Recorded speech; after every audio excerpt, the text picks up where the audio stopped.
So let me just briefly talk about Luke.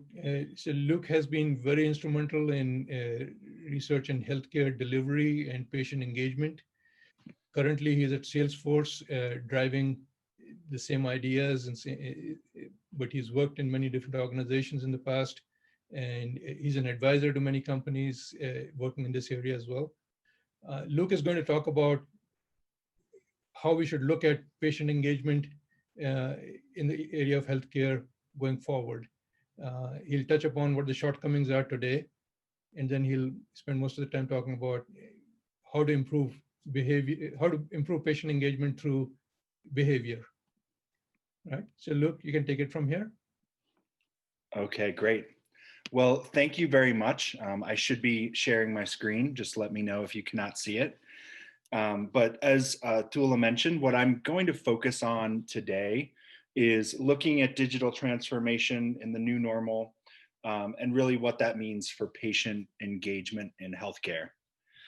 So as Tula mentioned, my name is Luke Felkey, and I've worked in healthcare mostly as a management consultant in an advisory capacity for most of my career.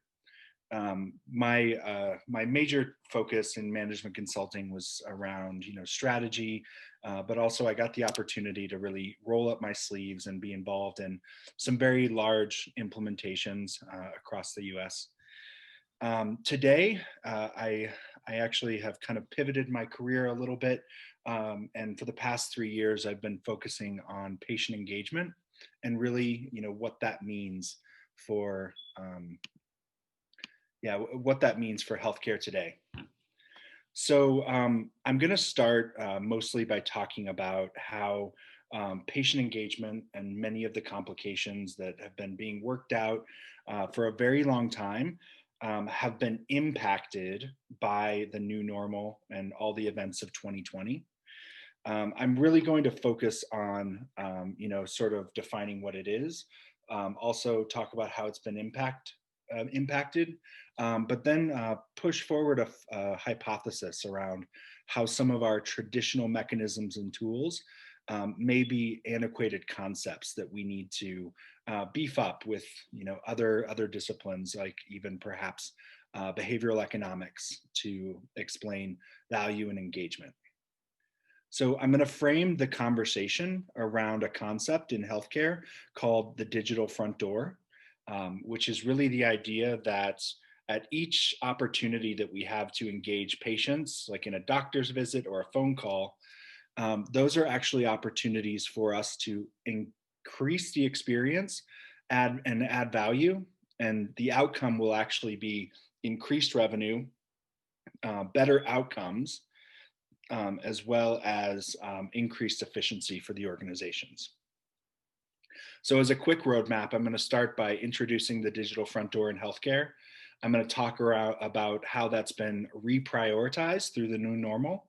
And then finally talk about how, some of the tools and the ways that we approach this may need to be modified for us to find the maximum amount of value.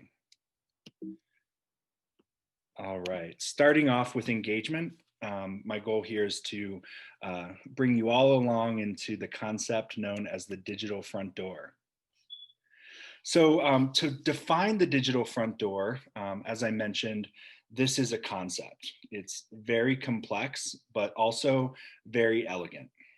So most simply put, the digital front door is the idea that each time we interact with a patient, if we make each of those experiences an opportunity to, add value as well as engage the patient in a reciprocal conversation, we will draw several points of value from that each of those encounters and the relationship. And I've called out 4 here that I'm going to dive into specifically around engagement and efficiency, which I've called out as have been really the priority in the new normal, and then also access and behavior. All right, so starting off with engagement, the value around engaging patients is solely focused on revenue for a healthcare organization looking to implement a digital front door. So for us, you can kind of think of this engagement phase or opportunity as, say we move to a different location, or we change our insurance provider. It's really that opportunity traditionally where we've been looking in Google or in some other directory to find a new provider. KPMG has done a lot of work in this area, and they've identified that around 15 to 20% of new patients are lost immediately in that process. But then in the journey from identifying a provider where a patient looks to actually go through and be onboarded and actually have an appointment, 35% of patients are lost during that process as well.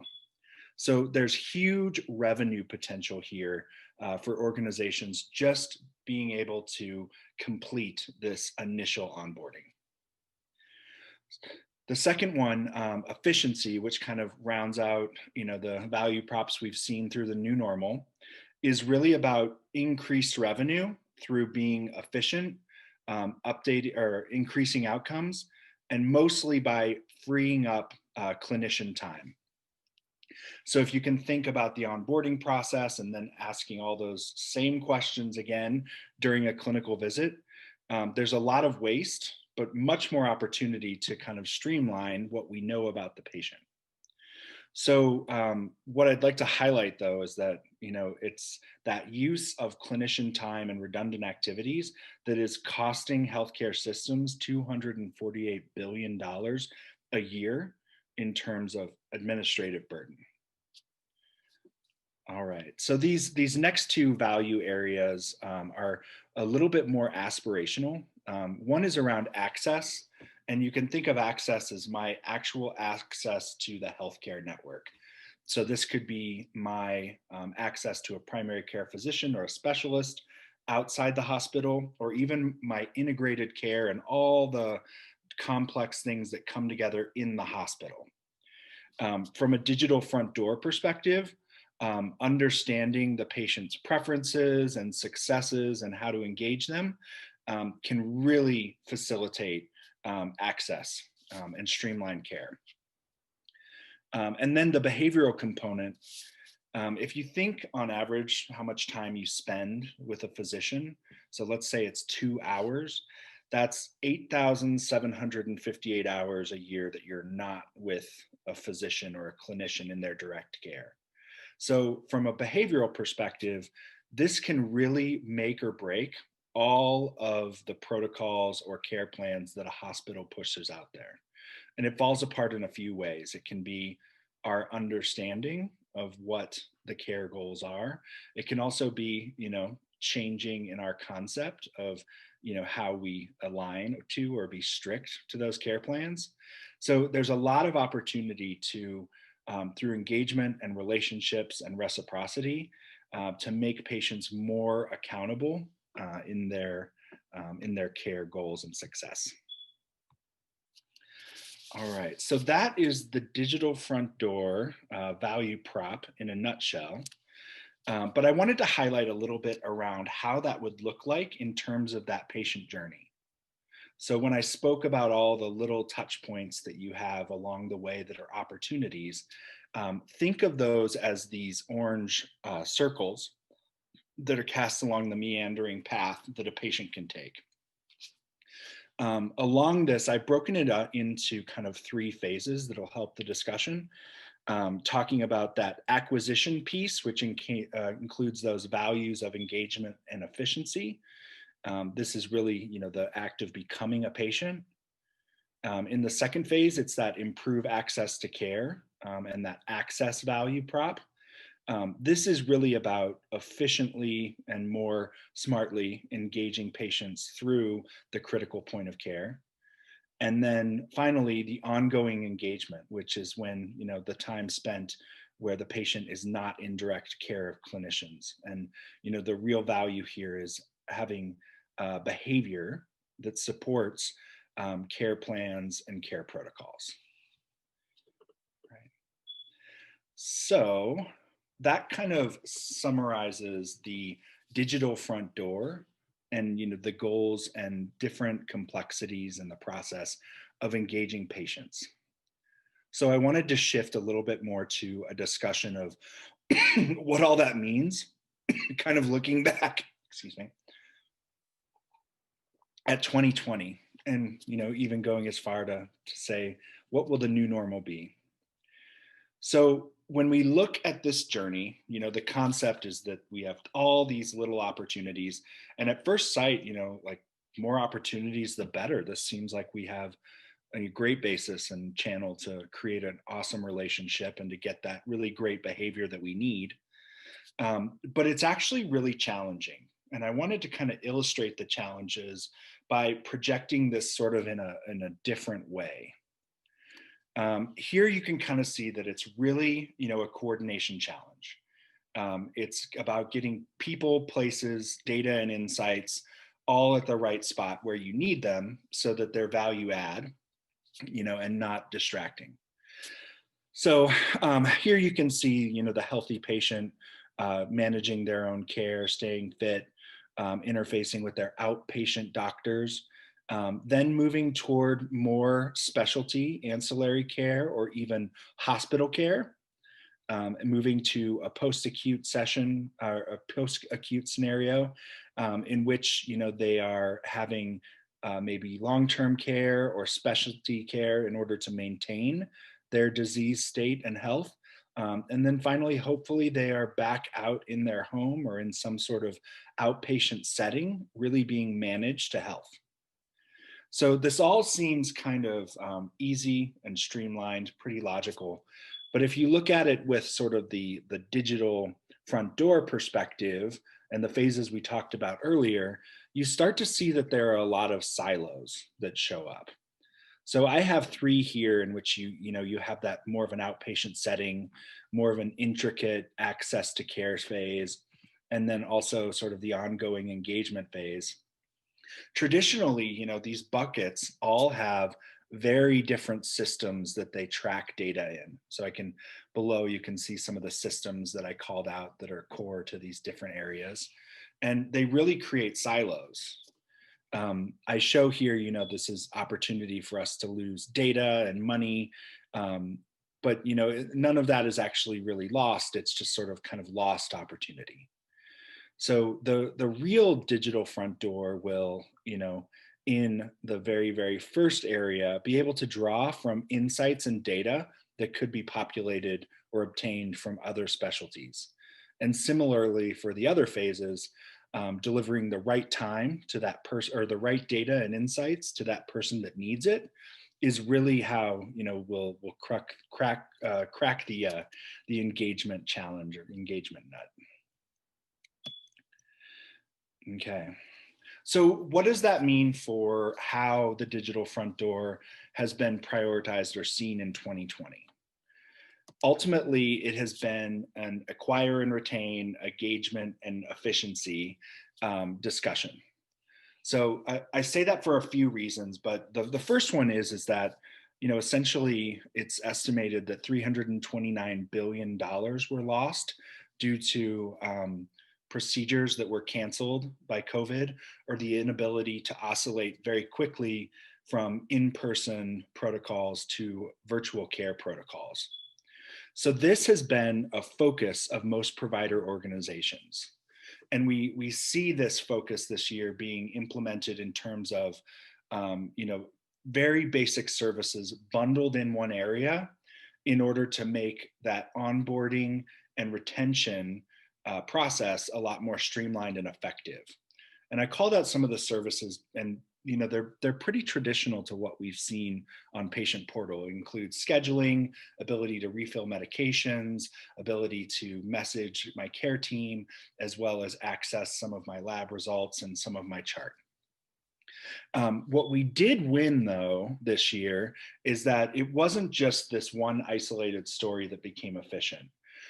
We pulled in a lot of improved access to care functions. So in addition to those services, you'll see more streamlined connection to some of the more synchronous digital communications or visits like live chat, even perhaps a teleconsult or a video visit. So that's really been sort of the success story over the past year or so. But as you can see, there's a long way to go in sort of integrating the entire process and getting toward that nirvana of having behavior that is aligned to care plans and protocols. All right, so with that, I wanted to move on to really kind of talking about kind of the so what. So in this section, I want to focus on what are things that can be done. How should organizations be looking at moving forward with their digital front door strategy? And really, what have organizations done that have been successful in this to date? All right. So first, I wanted to highlight that it's really mostly about setting goals.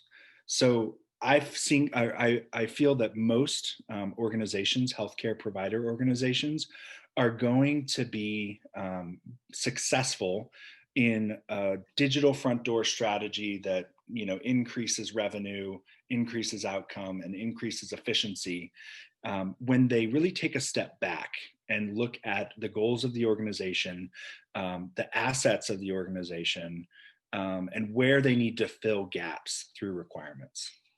I'd like to reiterate that one of the premises of the digital front door that makes it so elegant and intriguing is that it is assumed that a lot of the operational functions, the clinical capacity, and much of the tech exists within hospitals today.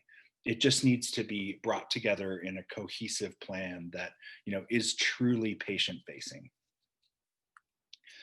All right. With that said, I wanted to focus on a little bit around three areas that I say low tech, no tech, but what I'm really getting at is three areas that should be focused on to get to what are those requirements and gaps, and like what would need to change in order to get us to the next phase of a real efficient digital engagement strategy. I talked a lot about the engagement piece in the beginning, but in addition to just having a really neat application or portal that pulls together all of your services, there is a real need in order to make individuals as they come in feel like they're known. So we can't ask them 12 times what their date of birth is unless we preface it in a way that for security we need to validate. We really need to be transitioning from a posture of discovery to a posture of review and approaching things as though we're known.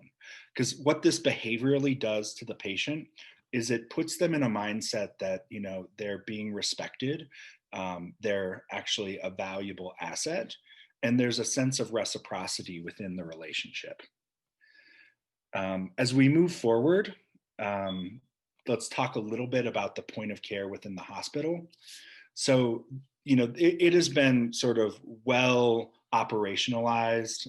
The CMS and our federal government does a great job within the US of really making quality scores something that's in the forefront. So actually, not a lot really has to change here, because within the hospital, within the actual really intricate execution, we have that piece nailed. We have PSAT scores, we have metrics assigned to it. But what can really take it to the next level are the pieces around that visit that will really impact the behavior of the individual. And so one example can be education. So once you're diagnosed with a condition, you're given a series of education as well as your caregivers. But we found that education, especially just-in-time spot education in a large lump, may not be as effective. So there are many other mechanisms, as well as learning from the preferences of the individual in the previous phase around engagement, that can really facilitate, not the actual point of care doctor piece, but all of the surrounding components that actually make it actionable. And then finally, one of the most complex pieces is how do we engage individuals once they're no longer in front of clinicians? And one of the most critical pieces around this is looking at complexity of care and really kind of joint protocols. So one example would be that through this process we have a patient who has type 1 diabetes, and through the access to care they've been diagnosed with a cardiac condition.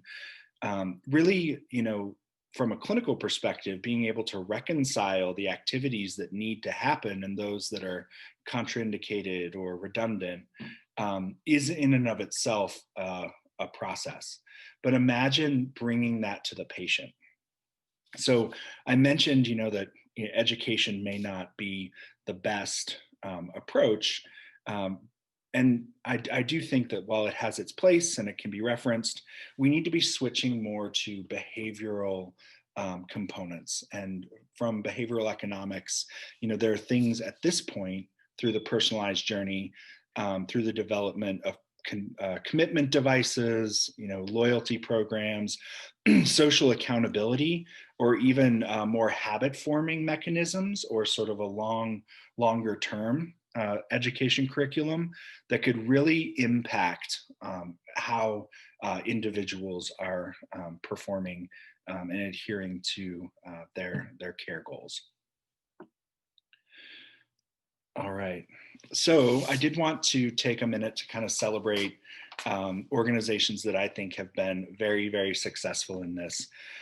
This is kind of, I've looked at this kind of following, public announcements, and really I'd like to call out these organizations because they were doing this well before COVID. So their investments had started, much earlier than the end of 2019. Starting off with Intermountain Healthcare, they did a really great job. It was actually a couple years ago of packaging and virtualizing that set of products that really make that that efficiency and engagement piece very pointed. Helping people realize that they have a whole set of services that can support them, and they can draw value by going to one place and really trusting the organization that they're working with. The second one is Humana, and their investment in bringing lines of businesses from very disparate areas of the organization together into basically that posture of review rather than discovery really makes their members feel known. They feel like they don't have to continually repeat and make Humana aware of who they are.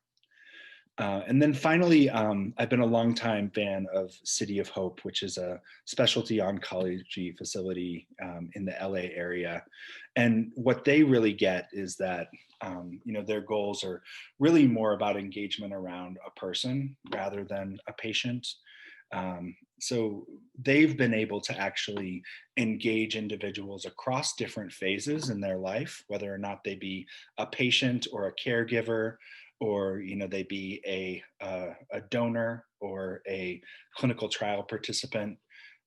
They have a lot of very thoughtful programs around pulling that all together and making people feel known and leveraging engagement tools. The other organization that I would like to call out that I am a huge fan of is the Department of Veterans Affairs. So this for me would be that example of an organization who actually, through probably technological limitations, just because of the duration that they've been around, as well as possibly governmental mandate. But this organization has taken a very thoughtful approach end to end on how their services come together and treat the whole person. The one thing that puts the VA at an advantage is that this process from transitioning from active duty into veteran status comes with a lot of offboarding and a lot of rich detail that we don't necessarily have the ability to collect within within the broader healthcare provider sector. But it's their use of the data and having that posture of review, not discovery, that really makes their care very, very powerful. And they have the ability to harmonize operational and clinical metrics into reports that they produce on a regular basis to rank each facility, that they transparently put out. The other thing is that the VA is undergoing a rapid digital transformation project. So we can expect to see a lot of their thoughtful programs that have been implemented in silos or challenged by technology to really accelerate within the next 5 years or so. So stay tuned. All right, so with that, I would like to kind of close the conversation with sort of a few conclusions and a call to action. So, what I've seen is that the new normal within healthcare has really been focused on components of a concept called the digital front door. And it's really about engagement and retention that have been the focus as a response to COVID. When looking beyond that, organizations should first, rather than implement technology, they should first understand their current assets, their gaps, and well as their requirements when moving into this solution, because it's really that broad end-to-end picture of goals for an organization that will really bring the mission together. And then finally, the next steps for me are really aligning, some of these needs and pit holes to behavioral economics concepts, because I really feel that there's a lot that we can learn in terms of updating our traditional toolkit in order to be more impactful and align patients to their own care goals. All right. So in terms of a call to action, I would actually ask all of you, if you have a primary care physician or a hospital network that you interact with, and if you haven't looked in a while, download their app, log in. I think you'll be surprised as to what the changes were this year and kind of where the road has taken us. And also, I love talking about this, so please reach out to me. My name is Luke Felkey, and I've included my email address here. So thank you very much. So, Luke, excellent presentation, really eye-opening. Can you hear me, Luke? Yep. Okay, good, thank you. I'll start with a question or two from myself, and then I'll ask the audience to chime in. So my personal interaction with what you would call the front door for a healthcare provider is that front door has been driven mostly by regulatory and compliance needs rather than revenue generation or engagement or retention needs. So this experience relates more to a private clinic than to a large hospital, but they have, because of ACA, they are required to have electronic records. They are required to provide access to those records to the patients. So they built a system that they can check off the boxes, but there's really no engagement, no way for me to engage with my own health or my own data or my own physician through that system. So it's really heartening to see where this is moving towards from where we are today. Yeah. Question about, you talked about 15 to 20% of new patients are lost in the current engagement process, and another 30% lost in onboarding. These are patients with needs to interact with the healthcare system. If a given hospital is losing them, some other hospital is gaining them, right? Mm-hmm. Or are they falling off the system? It's definitely both. I don't have the percentage or numbers around that, but yeah, it is both. So it's being sort of inefficiently onboarded and feeling like you're not respected and wasting time that Mhm. will drive you to another hospital system. But then, we know that we have some personalities out there that when they hit a barrier, they actually just stop. So Yeah, it could be 6 months yeah, before we get another opportunity to hear from them from a healthcare perspective at all. yeah, yeah. Good. Uh, then the next question I have is, I think your overall vision is really impressive. Uh, but you do know as well that there are hurdles everywhere, right? You have to overcome some major challenges. So just yesterday, I was listening to a talk at an AI conference from a person at Northwell Hospital here in New York. It's a large hospital system here. You probably know them. Uh, so at the onset of the COVID crisis, they built something called NOCOS or NOCOS. Uh, it's basically a very simple system that takes the CDC protocol to allow you to enter some basic information and gives you the likelihood that you'll have serious adverse consequences from COVID, likelihood that you'll be put on the respirator and so on. And they built the system. They trained it using their own data, that the data that they were building through their own clinical care for patients. Uh, and then they released it to the public through their website. But their biggest challenge in this whole process was it took them 1 month to build and publicly release this system. It took them 3 months to integrate it with their EHR system. So you still deal with legacy system, not necessarily legacy, but large monolithic systems that become a roadblock to agile transformation. Right? Yeah, definitely. It's really sort of kind of the age old issue within healthcare is those silos that I spoke about. Have been going about digital transformation and their investment in ways that have actually prevented us from sharing this data traditionally. Yeah. So I do know that it's getting better. There's been EHR, various different commitment from our EHR technologies Mhm. to contribute to the data and be part of the solution. But I've actually been seeing, recently in some news that's even freeing up. So that's the data availability is an issue that we can't get around. But I think that the future of this is going to be, especially after COVID and the new normal, is that those environments that are very restrictive, such as a legacy EMR or systems like that, are going to need to open up to be able to contribute to platform capabilities that are much more composable, are similar to building Lego structures. Yeah, exactly. um, yeah, that is like the long-term view of where this has to go in order for healthcare to catch up with every other industry.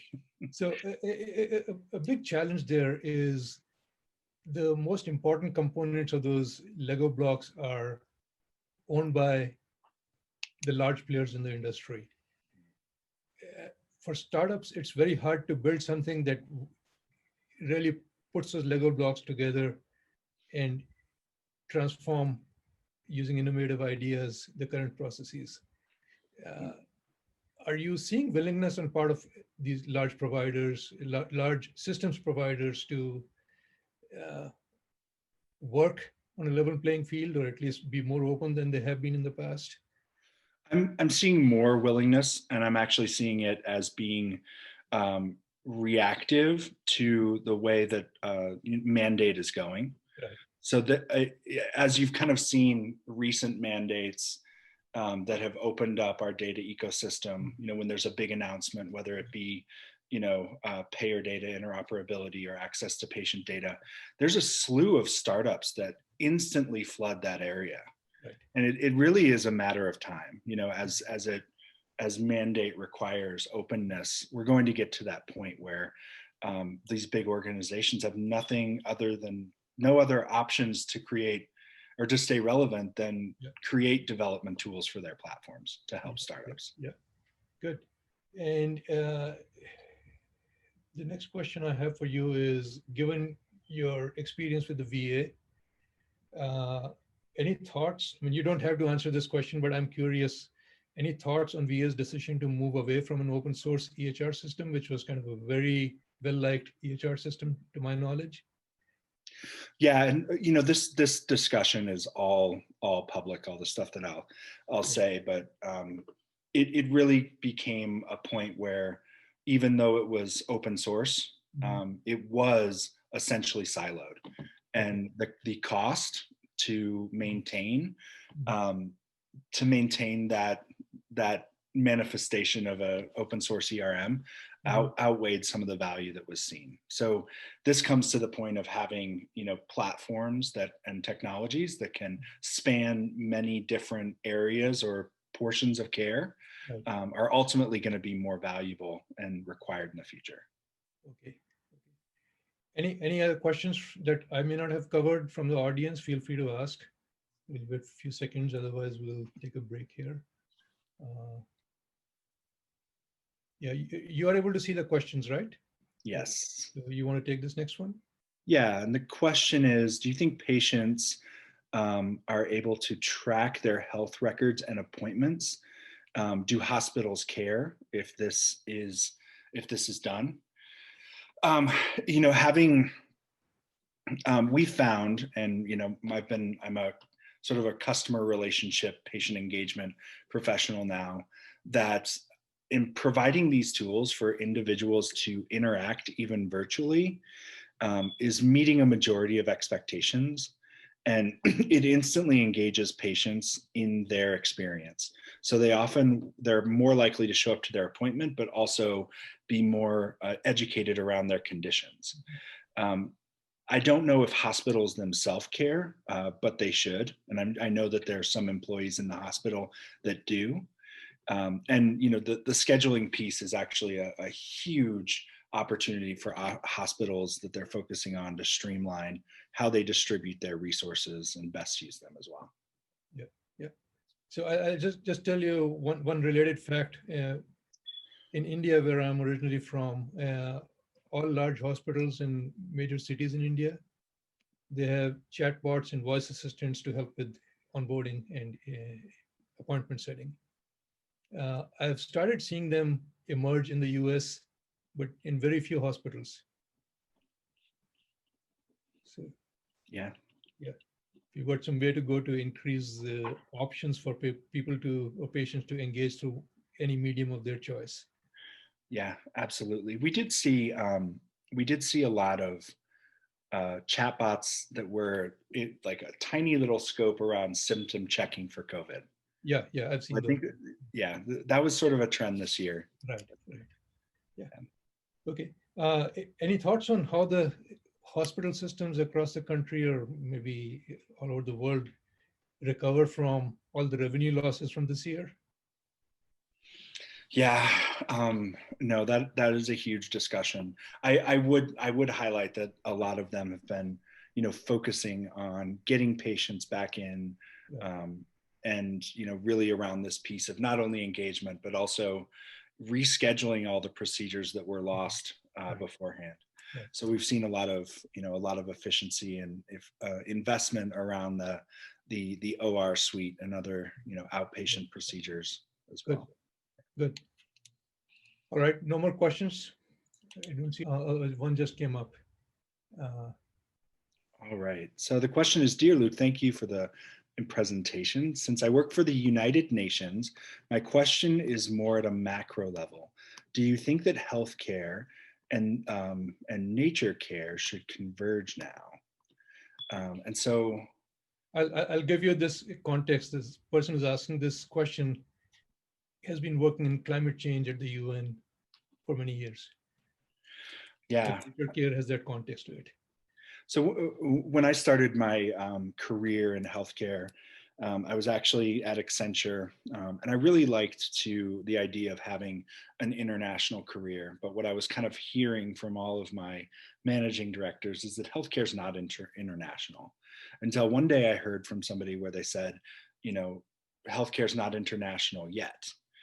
And I think looking back at this last year, something that pushed healthcare to being international was really the convergence of, the regulatory bodies, the providers that supplied patients and test subjects, and all of this that logistically came together around having 10-month time to market vaccine releases, which is completely unheard of, entirely new technologies that were used for this. So it's very, very, very exciting, and I think it shows that international data sets and of patient health will start to be considered. And actually, I would love to speak with you about this, Pradeep, because I do think it is something that will be more readily accessible as people see that there's a global health interdependency that we need to address. Good. I think there's one other question asking for recommendations for good portals for patient engagement. Good portals for patient engagement. I don't have any off the top of my head that I would endorse right now, but I'm happy to have that conversation in more of a one-on-one capacity. Sure. All right. I think we did good with time. We've got 4 minutes left to the next presentation. Let's take a 4-minute breather and come back. Thank you very much. Thank you. Great presentation, Luke. Thank you.